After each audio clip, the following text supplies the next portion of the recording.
हा विठ्ठलाचा ध्वनी जागा झालाय आपल्या हृदयात, आपल्या श्वासामधून, आपल्या स्पंदनांमधून.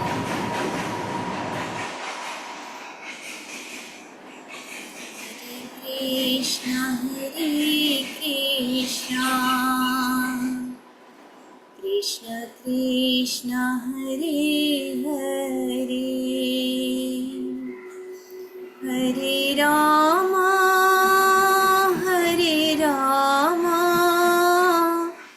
राम राम हरे हरे,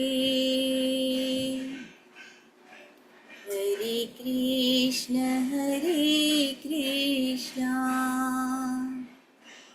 कृष्ण कृष्ण हरे हरे, हरे राम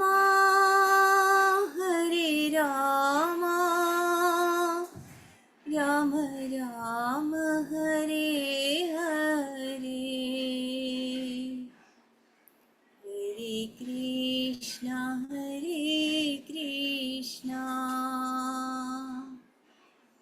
कृष्ण कृष्ण हरे हरे, हरे राम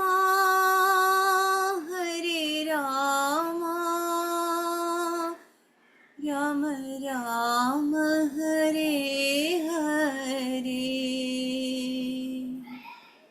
हरे कृष्ण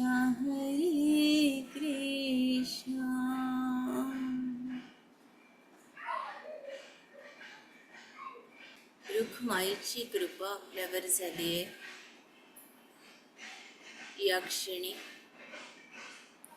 सर्वप्रथम संत बहिणाबाईंना दंडवत प्रणाम करूया.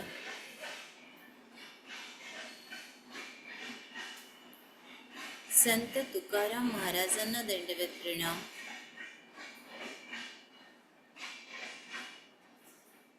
संपूर्ण गुरुतत्वाला दंडवत प्रणाम.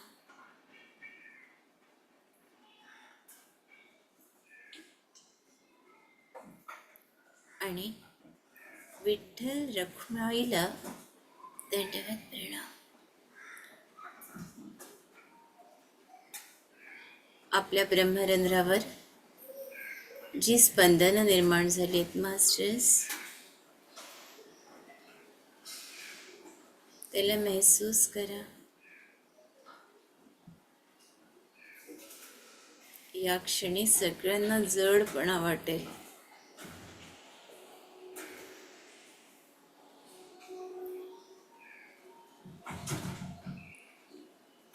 विठ्ठल रुक्माईचा स्पर्श आपल्या ब्रह्मरंध्रावर होतोय.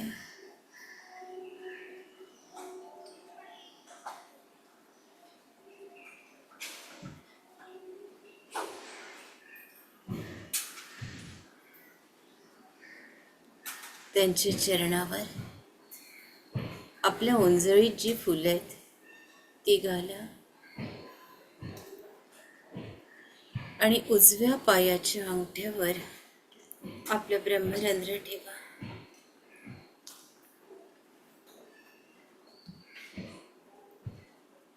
आपला आज्ञाचक्र ठेवा मास्टर्स. उजव्या पायाच्या अंगठ्यावर आपलं आज्ञाचक्र ठेवा.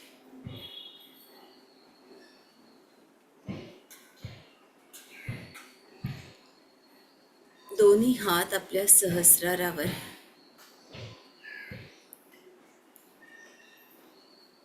याला पूर्ण शांत होऊ देत.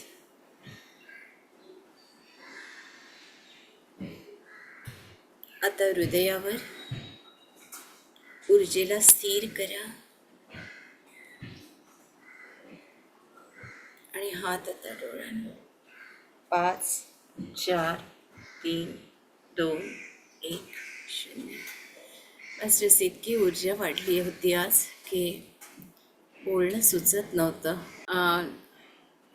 मला वाटतं सगळ्यांना खूप मजा आली, छान वाटलं. वाटलं असेल तर चॅट बॉक्समध्ये जरा येस छान काहीतरी लिहा.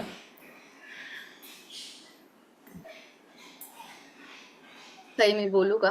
हा बोला. खूप छान वाटलं ताई. आणि आज तुम्ही जे ओंकार घेतलेत ना, ते 100% देता. पण आमच्यापर्यंत आम्हाला 100% घेता येतं की नाही हा खरं तर प्रश्न असतो. पण आज मला असं जाणवलं की तो 100% ते विशुद्धी चक्रावर पूर्णपणे असं तेज पूर्णपणे असा पसरलाय. आणि त्याच्यानंतर तुम्ही तो विठ्ठलाचा जाप घेतलात ना, तो पण पूर्ण हृदयभर असा स्पंदनं त्याची इतकी वाढली होती ना, पूर्ण हृदयात तो घुमत होता असं वाटत होतं. त्याच्यानंतरचा पण तुम्ही जो जप घेतला, पण असं वाटत होतं पुढच्या चक्रांवर उतरू नये, हृदयातच थांबावं. खूप छान अनुभव होता ताई. खूप छान अनुभव.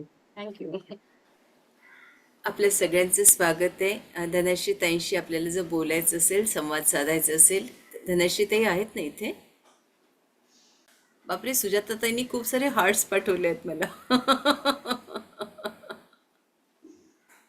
धनश्री ताई आहेत ना?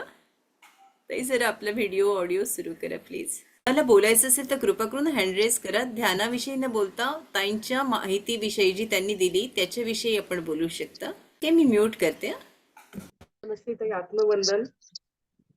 नमस्कार. नमस्कार. आज आम्हाला खूप अद्भुत गोष्टी कळल्या. बहिणाबाईंचं नाव संत परंपरेमध्ये बहिणी म्हणे अशी असते किंवा बहेणी म्हणे असं असतं. पण सर्वसाधारण लोकांचा समज काय होतो की खोप्यामध्ये खोपा सुगर रणीचा चांगला लिहिणाऱ्या बहिणाबाई आणि या बहिणाबाई एकच आहे. पण त्या एक नव्हे, त्या दोन वेगवेगळ्या, दोन काळात जन्मलेल्या दोन श्रेष्ठ कवयित्री आहेत. फक्त दोघी एकच आहेत की गल्लत आपल्याकडनं होऊ नये म्हणून मी हा फक्त उलगडा केला. धन्यवाद. हो ताई, हे आज आम्हाला समजलं. खूप गोष्टी आज आम्हाला समजल्या.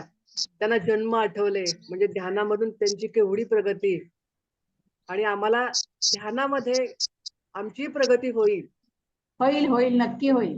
नक्कीच आम्हाला सुद्धा खूप गोष्टी साध्य होतील. आणि परिस्थिती कशी असो, अनुकूल प्रतिकूल, पण आज केवढे महान कार्य त्यांच्या हातून झालंय. हे खरंच तुम्ही खूप छान सांगितलं ताई. खूप खूप धन्यवाद. पुन्हा पुन्हा या आणि आम्हाला ह्या गोष्टी सगळ्या सांगा पुन्हा. प्रणाम ताई. प्रणाम तुटा ताई. प्रणाम आपल्याला. प्रणाम ताई. मी बोलू? हा बोला. धनश्री ताई नमस्ते. आज प्रथम आम्हाला ह्या गोष्टीचा उलगडा झाला की संत बहिणाबाई आणि बहिणाबाई चौधरी ह्या दोन व्यक्ती आहेत. आणि आज तुम्ही जे आम्हाला सांगितलं ते संत तुकारामांच्या समकालीन संत बहिणाबाई, बहिणी म्हणे. अगदी छान ते आम्हाला मग कळलं. आणि त्यांचा तो काळ पण आम्हाला शके 1550 ते 1622. त्यामुळे त्या अगदी लक्षात आहे, म्हणजे आम्ही नक्कीच ठेवते छानपैकी अगदी. कारण काय तो काळ पण तुम्ही सांगितल्यामुळे आम्हाला ते दोन व्यक्ती वेगळ्या वेगळ्या आहेत त्याचा उलगडा अगदी सुंदर झाला. पण मला असं वाटतं की ह्यांची खूपच अगदी थोडक्यात आम्हाला ओळख झालेली आहे संत बहिणाबाईंची. बरोबर. आणि त्यांना जो दृष्टांत झाला, गुरुकृपा झाली त्यांच्यावर संत तुकारामांची, तशी आम्हाला व्हावी. हो त्यांचं जे हो साहित्य तुम्ही सांगितलं, हमामा, पिंगा किंवा हो. निर्याण पर अभंग त्यांचे, त्याच्याबद्दलही आम्हाला ऐकायला खूप आवडेल. अगदी अगदी. तर तुम्ही परत आम्हाला सांगावं अगदी, त्याबद्दल किंवा बोलावं ही इच्छा व्यक्त करते. अगदी. आणि ताईंनी, ऋताताईंनी पण आता आमच्यातलं गुरुतत्व अगदी विशुद्ध, नंतर सहस्त्रार आणि तो वैकुंठ गाठण्यासाठी ताई आमच्यासाठी नेहमीच प्रयत्न करतात. पण आणि हे तुमची माहिती आणि हे ध्यान ह्याच्यामुळे नक्कीच आम्हाला खूप नक्की. उत्कंद हे होईल, ध्यानात प्रगती होईल अशी मी आशा करते. आणि छान, धन्यवाद दोघींनाही. धन्यवाद ताई. ताई पोखरकरांनी जे काही विचार मांडले तेच मला पण बोलायचे होते. त्यांनी जे सांगितलं त्याच्याशी मी खूप सहमत आहे. आणि यांनी परत परत येऊन बहिणाबाई बद्दल संपूर्ण माहिती द्यावी ही इच्छा मी प्रगट करते. नक्की नक्की. सगळ्यांना खूप खूप धन्यवाद. थँक्यू ताई. फोन हो केला.